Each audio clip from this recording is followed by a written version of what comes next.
अस्सलाम वालेकुम स्टूडेंट्स, आज जो लास्ट टॉपिक हम स्टडी करेंगे दैट इज़ कार्टिसोन। आपके नोट्स में पेज नंबर 608 पर दिया गया है। इसका सिर्फ एक सिंथेटिक रूट है जो कि आपने स्टडी करना है। देखिए, ये एक स्टार्टिंग मटेरियल आपको दिया गया है। इसको HCN के साथ ट्रीट करवाया गया। HCN क्या करेगा, कार्बोनाइल पे एडिशन हो जाएगी और आपका सियानोहाइड्रिन बन जाएगा। तो C के साथ देखिए, C के साथ OH और सी के साथ CN अटैच होगा और O नेगेटिव और it will take up a proton और आपका OH। तो C के साथ OH और CN आपके पास सियानोहाइड्रिन बन गया। इसको आगे POCl3 के साथ पिरिडीन यूज़ की गई है। In the presence of pyridine जो है वो सॉल्वेंट है। POCl3 आपको पता है डिहाइड्रेशन करता है, तो यहाँ पे डिहाइड्रेशन हो जाएगी। इस कार्बन के साथ हाइड्रोक्सिल अटैच है, तो नेक्स्ट कार्बन जो है उसके साथ से हाइड्रोजन निकलेगी और यहाँ पे डबल बॉन्ड आ जाएगा।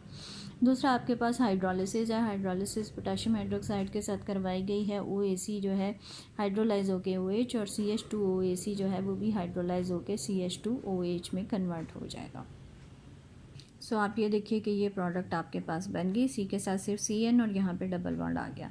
उसके बाद देखिए इसका फिर एसिटिक एनहाइड्राइड के साथ रिएक्शन है, फिर से एसाइलेशन है। एसाइलेशन देखिए इसकी भी हो सकती थी और इसकी भी हो सकती थी, लेकिन ये प्राइमरी है और ये सेकेंडरी है। प्राइमरी की एसाइलेशन जब आसानी से हो जाती है तो CH2OAC बन जाएगा आपके पास।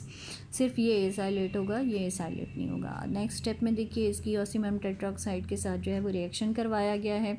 ऑसिमम टेट्राक्साइड बेसिकली क्या करेगा, ये कार्बन कार्बन डबल बॉन्ड के ऊपर ऑस्मेट एस्टर बना देगा।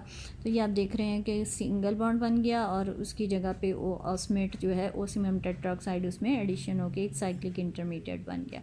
बाकी सारा उसी तरह से है।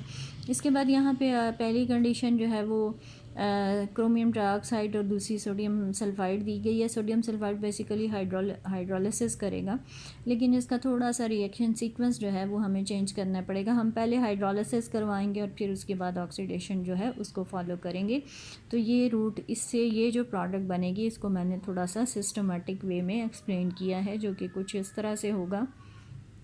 ये देखिए आपके पास ये एक ऑस्मेट एस्टर था। सबसे पहले आप इसकी हाइड्रोलिसिस करवाएं। हाइड्रोलिसिस कहाँ कहाँ पर होगी, देखिए CH2OAC हाइड्रोलाइज होकर CH2OH में कन्वर्ट हो जाएगा।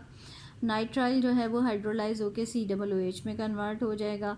और ये ऑस्मेट एस्टर का यहाँ से बॉन्ड जो है वो हाइड्रोलाइज हो जाएगा, ये और यहाँ पे OH आ जाएगा। सो आप देखिए कि आगे आपके पास सारा बाकी स्ट्रक्चर उसी तरह से है। CH2OH आ गया आपके पास, नाइट्राइल की हाइड्रोलिसिस से कार्बोक्सिलिक आ गया और ये COHOH आ गया आपके पास। इसमें ये जो कार्बन है इसमें आप देखें कि एक तरफ हाइड्रोक्सिल है, दूसरी तरफ कार्बोक्सिलिक है। दो फंक्शनल ग्रुप एक ही कार्बन के साथ हैं, तो डीकार्बोक्सिलेशन हो गई। आपके पास यहाँ पे बन गया CHOH सेकेंडरी अल्कोहल, ये प्राइमरी अल्कोहल, ये सेकेंडरी अल्कोहल और एक ये आपके पास जो है वो टर्शियरी अल्कोहल बन गए। सो 3 अल्कोहलिक ग्रुप्स आपके पास आ गए। बाकी सारे स्ट्रक्चर को मैंने उसी तरह से मीडियम ब्रैकेट के ज़रिए से क्लोज़ किया क्योंकि उस पर कोई रिएक्शन नहीं हो रहा। उसके बाद आप इसको फिर एसिटिक एनहाइड्राइड के साथ ट्रीट करेंगे। CH2OH प्राइमरी अल्कोहल है, एसाइलेट हो जाएगा, CH2OAC में कन्वर्ट हो गया। बाकी सारा स्ट्रक्चर उसी तरह से। इसको फिर क्रोमियम ट्राइऑक्साइड से जब आप ऑक्सीडाइज़ करेंगे तो यहाँ पे आपके पास सेकेंडरी अल्कोहल है, ये आसानी से ऑक्सीडाइज हो जाएगी, तो आपके पास ये C डबल बॉन्ड O में कन्वर्ट हो जाएगी। ये प्रोटेक्शन करना यहाँ ज़रूरी है, क्योंकि अगर आप प्रोटेक्शन नहीं करेंगे तो प्राइमरी अल्कोहल ज़्यादा आसानी से ऑक्सीडाइज होती है, तो इसकी ऑक्सीडेशन हो जाएगी, जिससे फिर आपकी एंड प्रोडक्ट नहीं बनेगी। सो आपको पहले इसको प्रोटेक्ट करना पड़ेगा, उसके बाद सेकेंडरी अल्कोहल की ऑक्सीडेशन करवा दें तो आपके पास कीटोनिक आ गया। ये आपके पास प्रोडक्ट बन जाएगी। इस प्रोडक्ट के साथ साथ इसमें आप देखें यहाँ से सेकेंडरी अल्कोहल और रिंग के शुरू में ये जो आपके पास ये OH था ये भी सेकेंडरी था, इसकी भी ऑक्सीडेशन हो गई और ये भी कन्वर्ट हो गया आपके पास C डबल बॉन्ड O में। सो डायरेक्टली ये प्रोडक्ट जो है वो नोट्स में दी गई है, लेकिन उसमें ये मल्टीपल स्टेप्स हैं जो मैंने आपको एक्सप्लेन कर दी हैं। सो आपकी ये प्रोडक्ट बन जाएगी। इसमें ये OH की पोजीशन गलत दी गई है, OH इस कार्बन के साथ होगा, जो कि नेक्स्ट स्ट्रक्चर में करेक्ट भी कर दिया गया है। उसके बाद देखिए यहाँ पे आपको एसाइलेशन करवाने की दोबारा से ज़रूरत नहीं है, क्योंकि हमने पहले एसाइलेशन करवानी है उसके बाद ऑक्सीडेशन करवाई है, तो ये CH2OAC ऑलरेडी आपके पास होगा।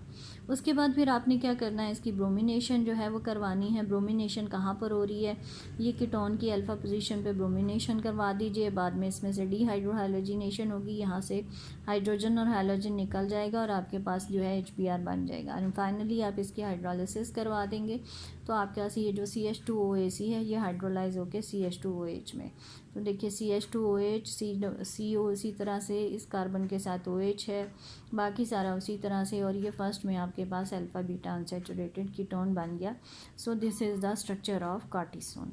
ये एक ही एविडेंस है जो कि आपने इसमें कंप्लीट करना है। सो इसके साथ आपका ये टॉपिक भी कंप्लीट हो गया and this is the end of your syllabus as well. आज आपका सिलेबस भी कंप्लीट हो गया। Thank you.